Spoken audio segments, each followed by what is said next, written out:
দাদা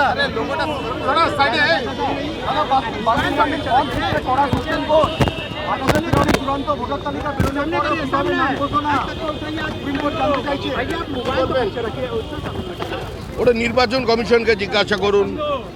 আমরা আগেই বলেছি আমাদের ফর্ম 7-এর শুনানি না করে কোনো নির্বাচন করা যাবে না। মাঝপথে যদি নির্বাচন করতে শুরু করে আমরা সেটা মানব কেন?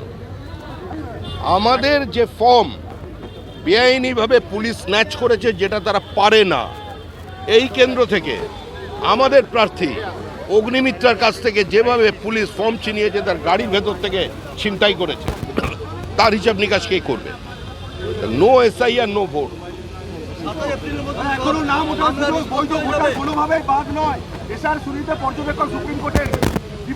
বৈধ ভোটারকে তো বাদ দেওয়া যাবে না, আমরাও তো সেটা বলছি।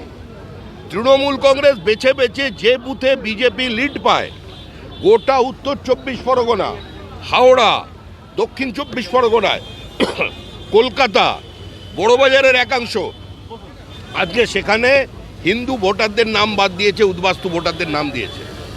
বেছে বেছে মতুয়া ভোটারদের নাম কেটেছে তৃণমূল কংগ্রেস।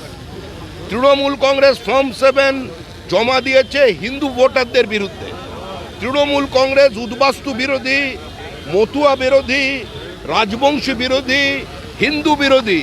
তৃণমূলের একমাত্র উদ্দেশ্য হচ্ছে বাংলাদেশি মুসলিম অনুপ্রবেশকারীদের ভোটার লিস্টে নাম রেখে দেওয়া, মৃত ভোটারের নাম রেখে দেওয়া। এভাবে চললে নির্বাচন আমরা করার পক্ষে থাকবো না, আমাদের আন্দোলনে নামতে হবে।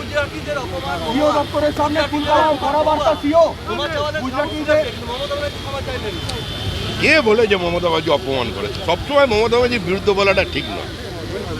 আরে কালকে তো দেখলেন মমতা বন্দ্যোপাধ্যায়ের ছবি দিয়ে তিনি ভবানীপুরে পোস্টার লাগিয়েছেন গুজরাটি ভাষায়। বাঙালিরা তো ঠিকঠাক হিন্দি পড়তে পারে না, আবার গুজরাটি ভাষা নিয়ে চলে এসছে। কি ভালোবাসা!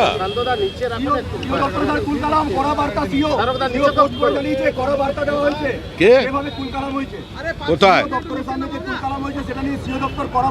ও সিও দপ্তরের ব্যাপার, সিও বুঝবে। কড়া বার্তা দিক আর নরম বার্তা দিক, আগুনের ছোঁয়া দিক কিংবা অনুরাগের ছোঁয়া দিক, এগুলো সম্পূর্ণ ওদের ব্যাপার, আমরা এসবের মধ্যে নেই। তবে এটুকুনি বলতে পারি, তৃণমূলের ভালোবাসা আর কসাইয়ের মুরগি পোষার মধ্যে কোনো পার্থক্য নেই।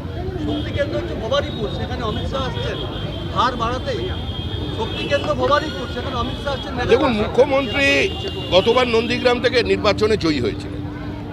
জয়ী হবার পরে 5 বছর যাবৎ তারা বলে গিয়েছিলেন এই জয় শুভেন্দুর জয় নয়, এই জয় লোডশেডিংয়ের জয়। আমরা ওদের চ্যালেঞ্জ দিয়ে বলেছিলাম যে আপনারা লোকসভা নির্বাচনে নন্দীগ্রাম সেগমেন্টে লিড দিয়ে দেখান, আমরা লোকসভায় পরাজয় মেনে নেব।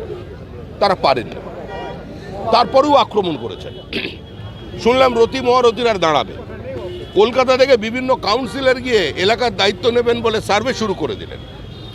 একজন বিতর্কিত কুখ্যাত যাই বলুন পুলিশ অফিসারকে স্পেশাল দায়িত্ব দিয়ে নিয়ে আসা হলো। তারপরেও তৃণমূল কংগ্রেসের ক্ষমতা হলো না যে তৃণমূল কংগ্রেস ওখানে একটা প্রার্থী দিয়ে নির্বাচনটা সিরিয়াসলি লড়বে। 1 বছর আগে বিজেপির থেকে যে পরিত্যক্ত, তাকে নিয়ে গিয়ে নন্দীগ্রামে দাঁড় করিয়েছে। আর ভবানীপুর মুখ্যমন্ত্রী লড়াই করছেন। আমাদের সবচেয়ে বড় জয় তো এটাই, মুখ্যমন্ত্রী তার ইস্তাহার প্রকাশের সঙ্গে সঙ্গে বলছেন যে আমি 365 দিন ভবানীপুরে থাকি, তার জন্য কাজ করি। ভারতবর্ষের এ ধরনের স্টেটমেন্ট কোনো রাজ্য, কোনো দিন, কোনো মুখ্যমন্ত্রী 40 বছর ক্ষমতায় থাকবার পরে এই স্টেটমেন্ট করেছেন? আপনি দেখিয়ে দিন আমাকে। মুখ্যমন্ত্রী করছেন, মুখ্যমন্ত্রী এই স্টেটমেন্ট করছেন, তার মানে তো সেই জন্য লড়াইটাকে একটু কালারফুল করতে হবে না? কে? ও সোনা পাপ্পুটুকু আমরা চিনি না, আমরা সাধারণ মানুষ নিয়ে কাজকর্ম করি। আমাদের লড়াই মানুষকে সঙ্গে নিয়ে লড়াই, আর এই নির্বাচনে আমরা নিমিত্ত মাত্র। লড়াই হচ্ছে মামাটি মানুষ বনাম তৃণমূল কংগ্রেস। কেন্দ্রীয় বাহিনীকে সঙ্গে নিয়ে বীরভূমে বিজেপিকে চমকানো হচ্ছে, এই অভিযোগ ভোটের মুখে বীরভূমে সিউড়িতে। কোথায়? সিউড়িতে কেন্দ্রীয় বাহিনীকে সঙ্গে নিয়ে বিজেপি কর্মীকে ভয় দেখানোর অভিযোগ। বিজেপি কর্মীকে ভয় দেখাচ্ছে। ও একটু আধটু ভয় দেখাবে, ভয় যখন মানুষ পেয়ে যায় তখন ভয় দেখাতে শুরু করে। ভিডিও ফুটেজ বলছেন প্রার্থীদের কাছে থাকবে, এই বিষয়টা যদি একটু বলেন। নির্বাচন কমিশনের কাছে জানতে চাইবেন, আমরা এটা দাবি জানিয়েছি। নির্বাচন কমিশন হ্যাঁ না কিছু বলেননি, তবে তাদের শরীরী ভাষা দেখে মনে হচ্ছে ওটাই হবে।